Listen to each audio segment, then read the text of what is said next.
For the zigzag seam finish, you need to change your selection dial to zigzag.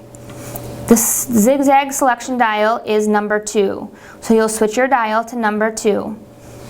Coming back to the machine, you are going to again apply the seam finish to the allowance only. I'm going to hold my seam allowance, push everything else out from underneath.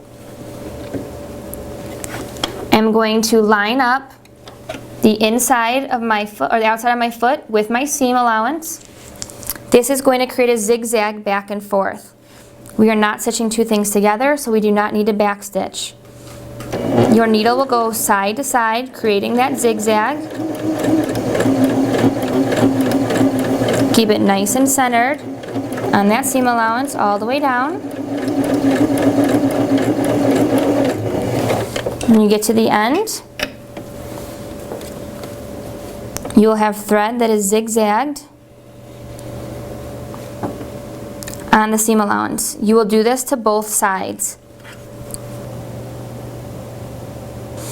We have now done the zigzag to one seam allowance. We are going to complete the other side the same way. Fold the extra material out from underneath. We are only applying the seam allowance to, or the finish to the actual seam allowance. Line it up, stitch straight down,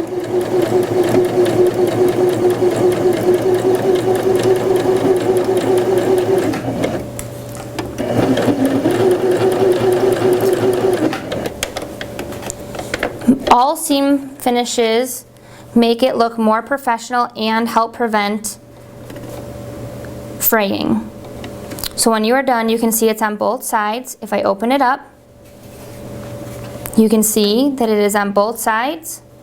If I flip to the front, there are no stitches visible on the front. We have now completed our zigzag stitch.